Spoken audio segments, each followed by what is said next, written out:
안녕하세요. 장동건 미래스탁의 박 시장입니다. 5월 8일 증시 마감 시황에 대해서 말씀을 드리겠습니다. 코스피는 2745.05포인트 0.39% 상승 마감했습니다. 불안한 금리 전망 속에 외국인이 3,949억 약 4천억 가까이 순매수 하면서 상승 마감했습니다. 기관은 이제 411억 순매수했습니다. 코스닥은 872.42포인트 0.13% 상승 마감했습니다. 개인이 순매수하면서 상승 마감했는데요. 외국인은 506억 순매도, 기관은 703억을 순매도했습니다. 간밤 뉴욕 증시는 연준의 금리 인하 시기 등에 대한 투자 관망이 이어지면서 보합세로 마감을 했습니다. 닐 카시카리 연준 의원의 매파적 발언 이후에 달러 인덱스가 소폭 상승을 했고 미국채 10년물 금리는 하락하면서 미국 증시는 보합권 속 혼조세로 마감하면서 우리 증시도 동행하는 모습이 나오고 있는 모습입니다. 반도체는 어제 강세에 따른 차익 실현 매물 출회가 있었고 또 2차 전지 업종은 테슬라가 중국 수출 부진에 따른 테슬라가 중국 수출 부진에 따라서 약세가 이어졌습니다. 오늘 달러 환율은 1361.50원 0.10% 상승 마감했습니다. 특별한 이벤트가 부재한 가운데 연준의 관련 인사가 이 매파적 발언에 원달러 환율은 상승 마감하는 모습이었습니다. 특징지를 살펴보도록 하겠습니다. 원자력 발전 관련 종목들이 오늘 좀 반등이 일부 종목이 있었는데요. 주한 체코 대사가 한국 최신형 원전 방문 소식에 G2파워, 서전기전, 성광밴드, 오르비텍, 태광, 한전 KPS 등 일부 원전 관련 종목들의 움직임이 있었습니다. 얀차렉 주한 체코 대사가 지난 3일 울산 세울 원자력 본부를 방문해서 원전 건설과 운영 현황을 살펴봤습니다. 체코 대사의 이 온전 방문이 지난달 말까지 한수원과 EDF가 각각 발주처인 체코 전력공사 CEZ의 온전 4기 건설 방안을 담은 최종 입찰서를 제출한 직후에 이루어진 건데요. 이 체코는 두코바니의 2기, 테밀리엔의 2기 등 총 4기 각각 1.2기가와트 이하의 원전을 짓기로 하고 한수원과 EDF 양사의 입찰서를 내라고 요청한 바 있었습니다. 당초 미국의 웨스팅하우스까지 가세한 3파전 구도였지만 중간에 웨스팅하우스가 탈락하면서 우리나라와 프랑스의 전력공사 간 양자 대결로 지금 압축된 상태입니다. 체코는 늦어도 7월 중순까지 우선 협상자를 선정할 계획으로 업계에선 입찰서 제출이 마무리된 직후 이루어진 이 체코 대사의 방문이 한국 원전에 대한 관심을 보여주는 것이란 점에서 일단 긍정적인 신호로 볼 수 있다는 해석이 나오고 있는 모습입니다. 은행 고환율 밸류업 수혜 전망 소식에 일부 은행 관련 종목들의 움직임이 있었는데요. KB금융, 하나금융지주, 제주은행, 신한지주 등 고환율 밸류업 수혜 전망 소식에 일부 은행 관련 종목들의 움직임이 있었습니다. 지정학적 리스크와 금리 인하 불확실성이 커지면서 이익이 개선되고 있는 은행 업종에 매수세가 좀 몰렸는데요.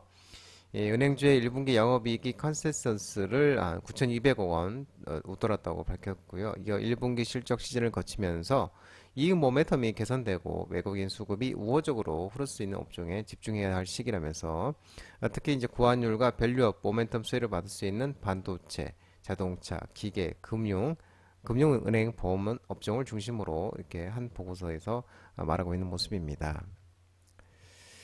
게임 모바일 게임이 오늘 간만에 반등이 좀 일부 종목들이 있었습니다. 주요 게임사 신작 기대감과 실적 개선 기대감에 넷마블, 데브시터즈, 스코넥, 이스트소프트, 넥슨 게임즈, 엔게임, 스카이문스 테크놀로지, 플레이 미드 등 일부 게임 관련 종목들의 움직임이 있었습니다.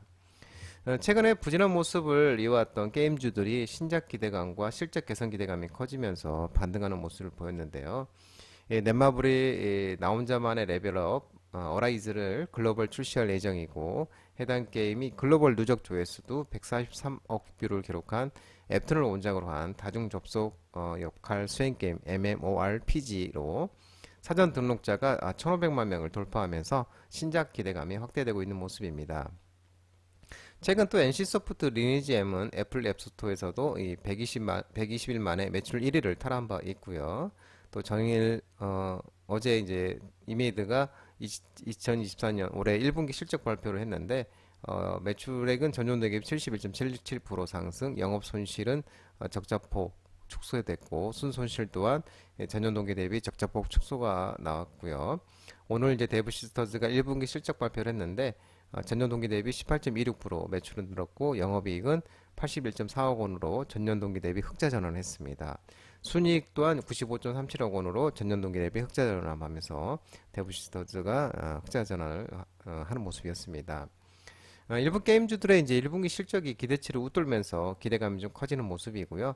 시장에서는 올해 게임사들의 실적이 상저하고 흐름을 보일 것이라며 상반기의 실적은 부진할 수 있지만 하반기 신작이 나오면 영업이익이 점차 개선될 것으로 전망되고 있는 모습입니다. 사료 음식료 업종 관련 종목들이 오늘 좀 일부 반등이 있었는데요. 세계 최대 콩 생산국 브라질 홍수에 따른 대두 가격 상승 가격 전망 소식에 미래생명자원, 한일사료, 한탑, 고려산업, 신성홀딩스, 샘포식품 등 사료 음식료 업종 일부 종목들의 상승이 나왔습니다. 지난달 29일부터 브라질 히우그란지두 술주에 폭우가 쏟아지면서 홍수 피해가 잇따르고 있는데 이 브라질에 따르면 이번 홍수가 1941년 브라질 대홍수 당시에 이 규모를 능가했고 또 이 히우그란지 두술주는 이 브라질 또 3위 콩 생산지로 폭우 발생 전에 이 브라질 국영 작물 기관들은 이 주의 콩 생산량을 2189만에서 2225만 톤으로 예상했지만 이번 홍수로 인해 피해가 심한 지역에서는 7, 80%의 콩이 손상될 것으로 추정되고 있습니다. 그러면서 이 콩 가격에도 영향을 미칠 수 있다는 우려가 나오면서 사료, 음식료 업종 관련 종목들이 움직임이 있었습니다. 해운 관련 종목들이 간만에 반등이 좀 있었는데요. 글로벌 해운 운임이 2차 상승기 진입 기대감 소식에 페노션, 대한해운, HMM 등 일부 해운 관련 종목들이 움직임이 있었습니다. 이 불안정한 중동 지역 정세로 홍해 항로 정상화가 지연되면서 이 글로벌 해운 운임이 상승세로 돌아선 가운데 2분기에는 해운업계의 전통적인 비수기이지만 오히려 상승하고 있는 운임 덕에 장기 용선료 협상에도 유리한 구질을 차지할 것으로 기대하고 있는 모습입니다. 이 중국 상하이 해운거래소는 지난달 26일 기존 상하이 컨테이너 운임지수가 1940.63포인트를 기록했는데 연중 최저점이 3월 29일인데요. 1730.98이었습니다. 이후에 4주 연속 상승을 했고 해운업계는 지정학적 리스크가 계속되면서 운임 불확실성이 오르자 불안감을 느낀 화주들이 선복 확보에 나서고 있다며 당분간 물동량 증가가 이어질 것 같다고 언급하고 있습니다.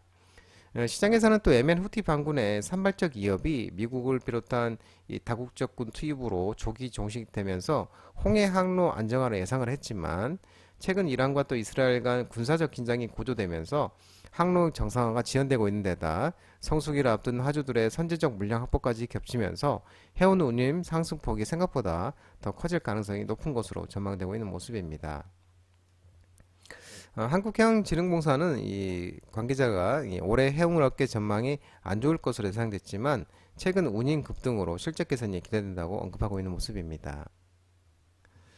오늘 리비안 관련 종목들의 움직임 좀 있었습니다. 리비안이 애플과 협력한다는 이 소식에 우신시스템, 에스코넥, 아머그린텍 등 리비안 관련 종목들의 움직임이 있었습니다.